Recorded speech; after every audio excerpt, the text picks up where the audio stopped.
Valmiki Ramayana, Kishkindha Kanda, Book number 4, Sarga 11, Roman numerals, XI 11, DUNDUBHI.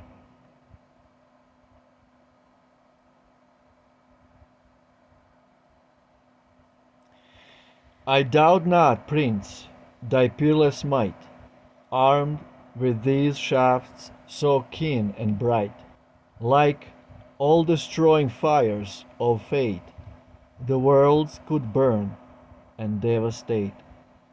But lend thou first thy mind and ear of Bali's power and might to hear. How bold, how firm, in battle tried, is Bali's heart, and then decide. From east to west, from south to north, on restless errand hunting forth. From farthest sea to sea he flies, before the sun has lit the skies.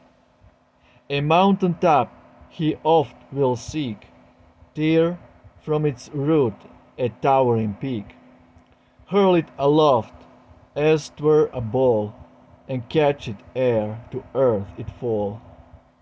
And many a tree that long has stood in health and vigor in the wood, his single arm to earth will throw, the marvels of his might to show. Shaped like a bull, a monster bore the name of DUNDUBHI of yore. He matched in size a mountain height,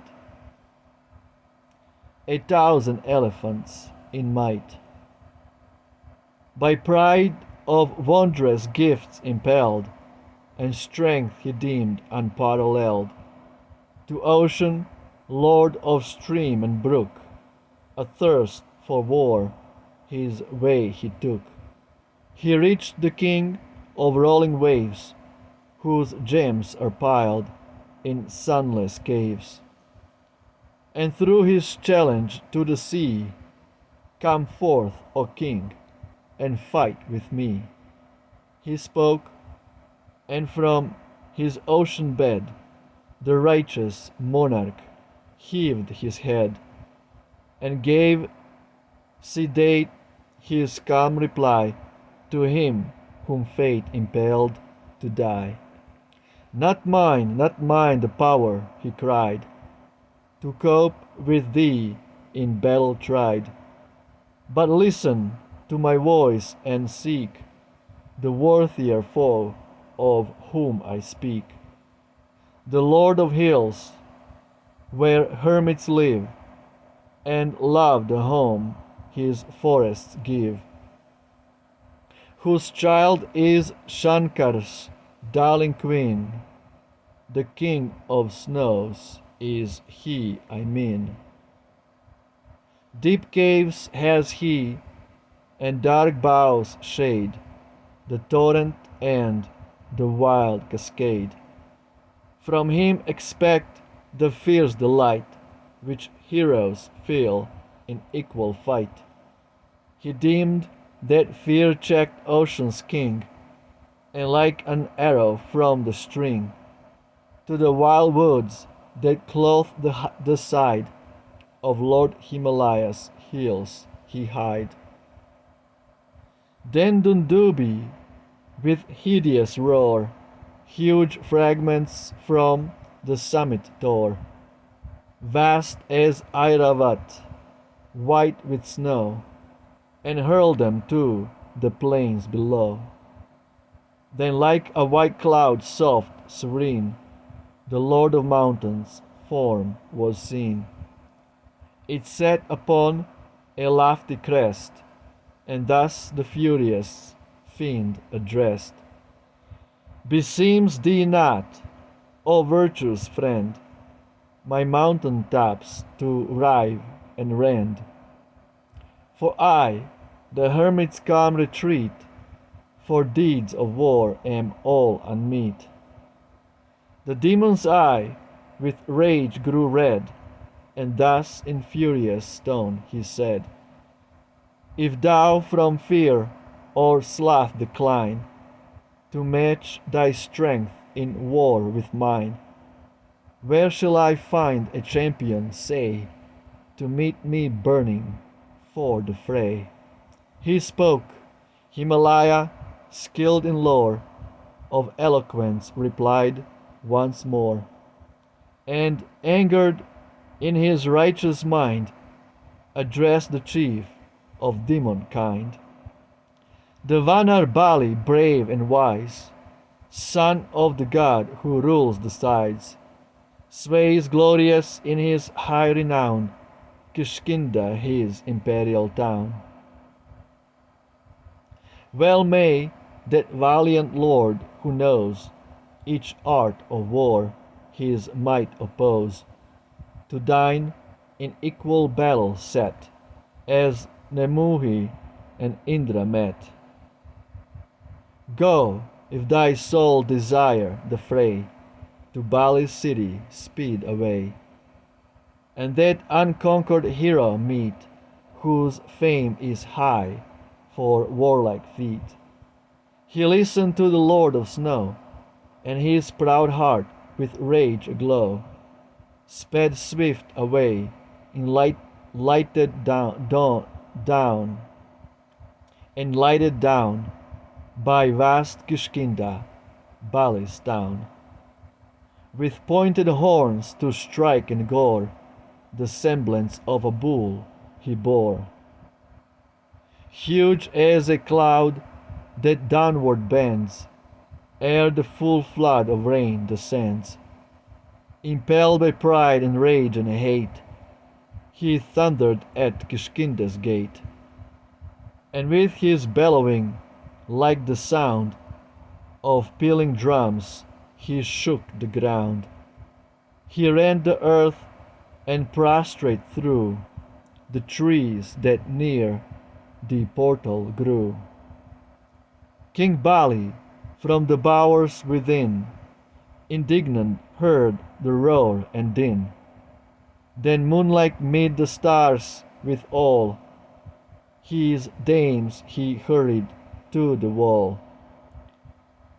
To the fiend this speech expressed, in clear and measured words addressed.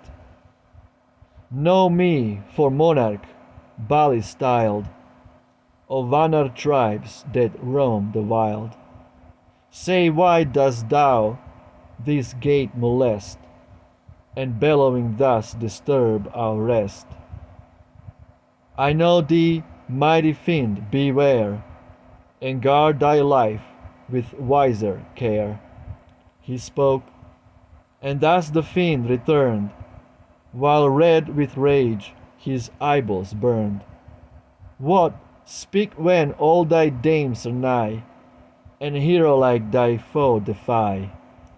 Come, meet me in the fight this day, and learn my strength by blood assay. Or shall I spare thee and relent until the coming night be spent?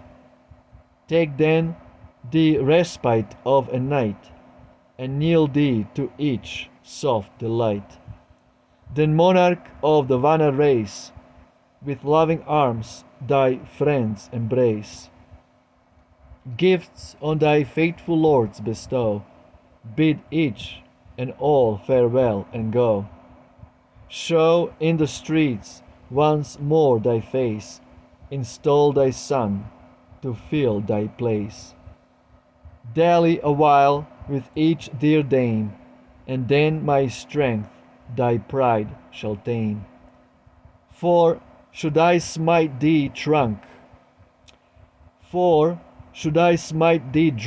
with wine, enamored of those dames of thine, beneath diseases bowed and bent, or weak, unarmed, or negligent, my deed would merit hate and scorn, as his who slays the child unborn. Then Bali's soul with rage was tired. Queen Tara and the dames retired, and slowly, with a laugh of pride, the king of Vanars thus replied: Me, fiend, thou deemest drunk with wine, unless thy fear the fight decline. Come, meet me in the fray and test the spirit of my valiant breast. He spoke in wrath and high disdain, and laying down his golden chain, gift of his sire Mahendra, dared the demon for the fray prepared. Seized by the horns, the monster vast as a huge hill, and held him fast. Then fiercely dragged him around and round, and shouting hurled him to the ground. Blood streaming from his ears he rose, and wild with fury strove the foes. Then Bali, match for Indra's might, with every arm renewed the fight. He fought with fists and feet and knees, with fragments of the rock and trees. At last the monster's strength assailed, by Chakra's conquering offspring failed.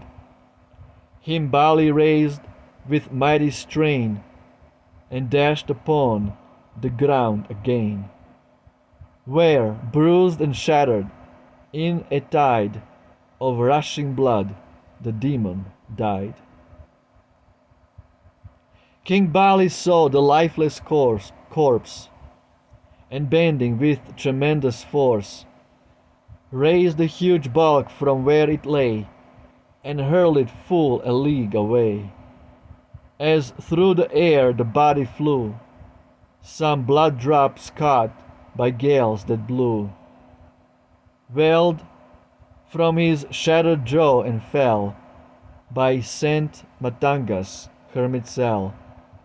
Matanga saw, illustrious sage, those drops defile his hermitage, and as he marveled whence they came, fierce anger filled his soul with flame.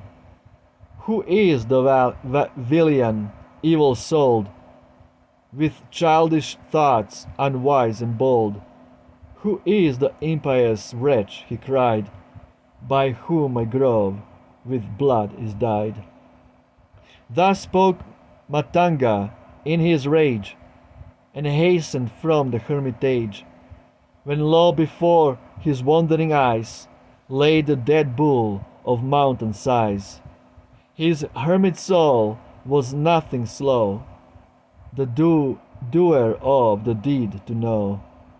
And thus the Vanar, in a burst of wild tempestuous wrath he cursed, Ne'er let that Vanar wander here, for if he come, his death is near.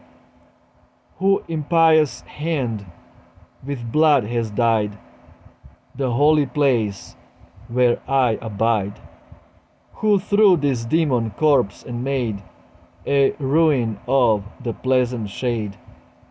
If e'er he plant his wicked feet within 1 league of my retreat, yea, if the villain comes so nigh, that very hour his needs must die. And let the Vanar lords who dwell in the dark woods that skirt my cell obey my words, and speeding hence find them some metered residence. Here if they dare to stay on all, the terrors of my curse shall fall. They spoil the tender saplings dear, as children which I cherish here. Ma root and branch and leaf and spray, and steal the ripening fruit away. One day I grant no further hour, tomorrow shall my curse have power. And then each Vanar I may see, a stone through countless years shall be. The Vanars heard the curse and hide from sheltering wood and mountain side.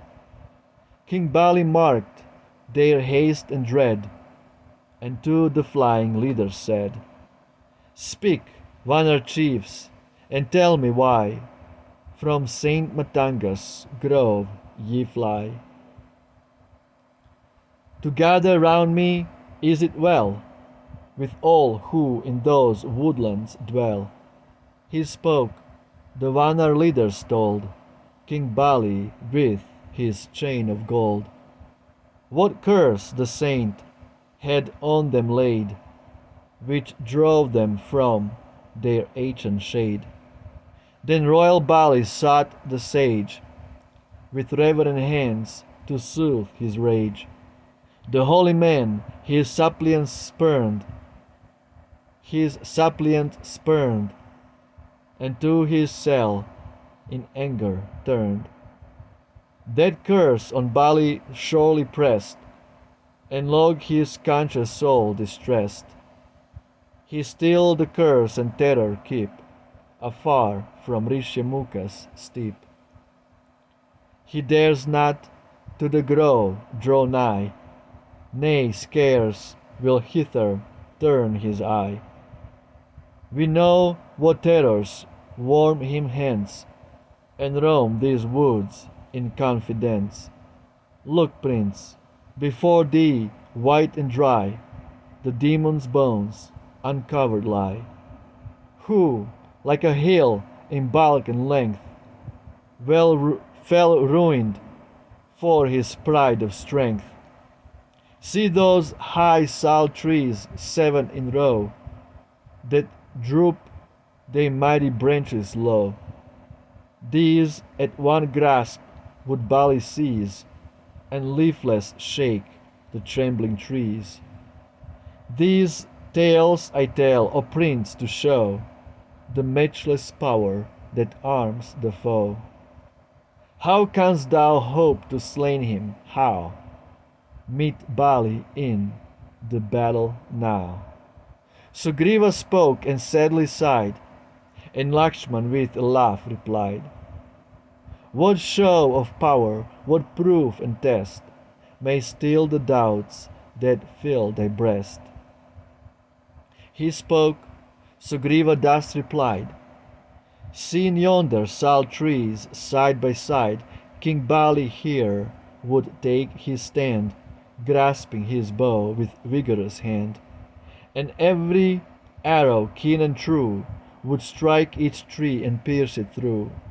If Rama now his bow will bend, and through one trunk an arrow send, or if his arm can rise and throw 200 measures of his bow, grasped by a foot and hurled through air the demon bull that moulders there, my heart will own his might and fain, believe my foe already slain."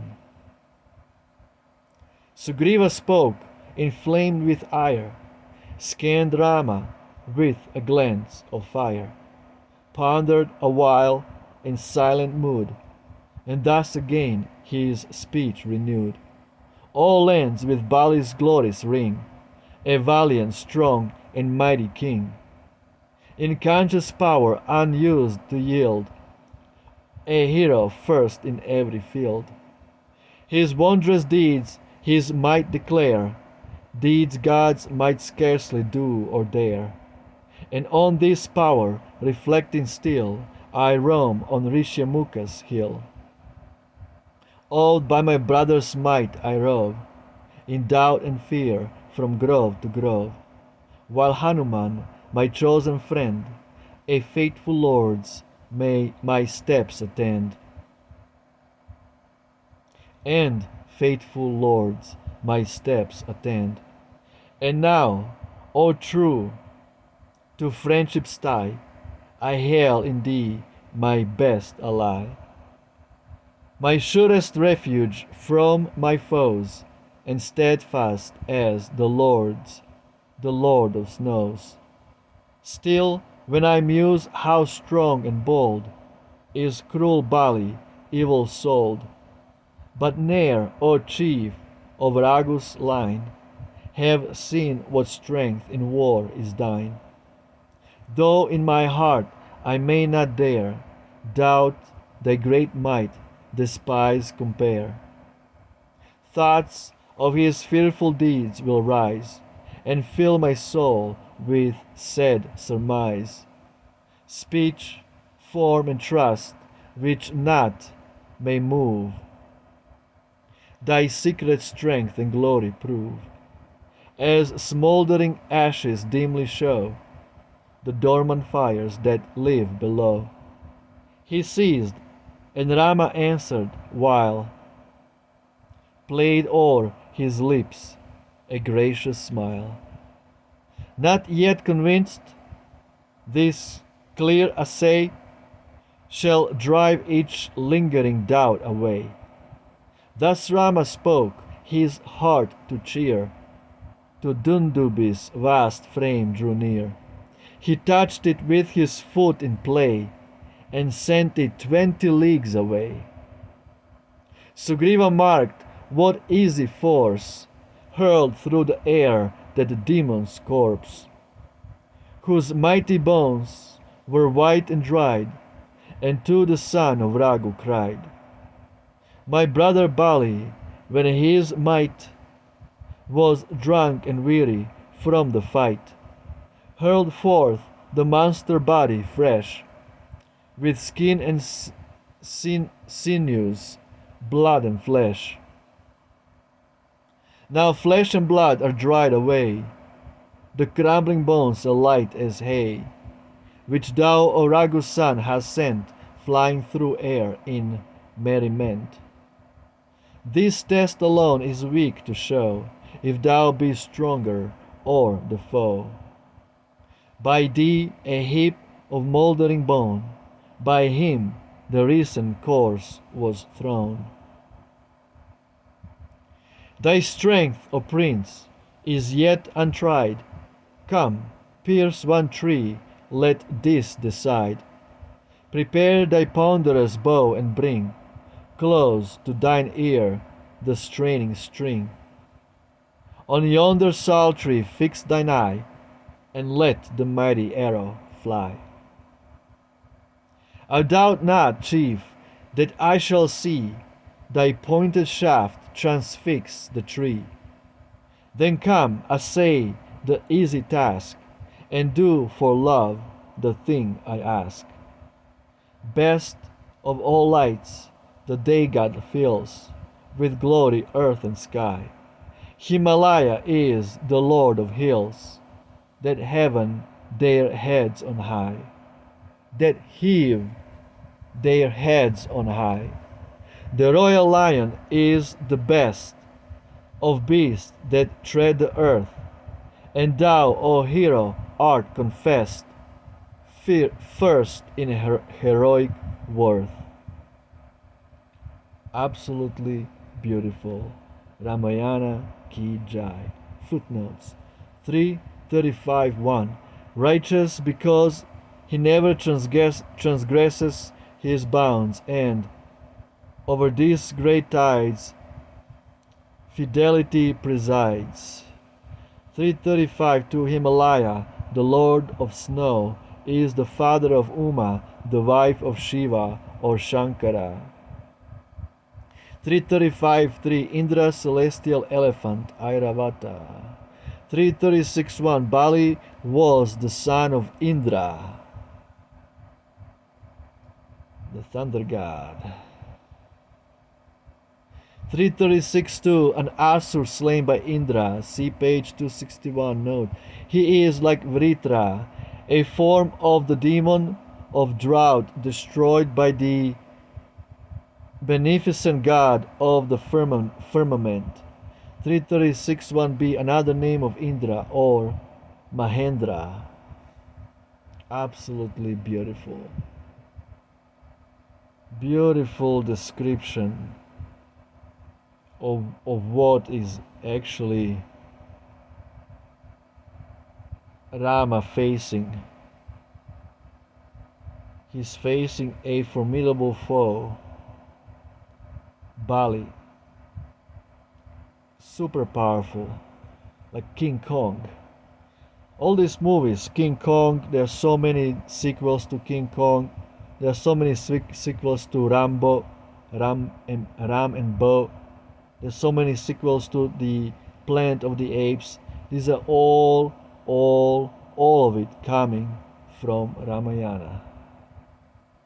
King Kong, Sugriva, Hanuman, these are all Vana raised. They can change their form at will. They can expand their body to become so huge. They can fly in the sky. They can jump over the ocean. They can smash the mountains with their fists. Absolutely monsters. We can't even imagine their strength. The strength of 10,000 elephants. Sugriva has the strength, the physical strength of 10,000 elephants. So Sugriva is describing to Rama Bali's strength, his brother's strength. So Bali and Sugriva, they're pretty matched in their strength, but Sugriva is not sure if Rama is the match for Bali. Very soon he's gonna find out. The Ark of Rama, the bow of Rama, the Ark of Moses.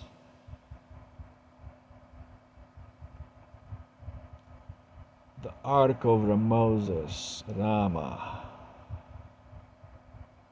The ponderous bow, celestial bow, powerful, dreadful to look upon. Rama is about to show the power he's got. Absolutely beautiful chapter. Dundubi, demon Dundubi that Bali killed. Shri Ramayana ki jai, Rama Victor ki jai. Victory to Rama, hail Ram. Ciao.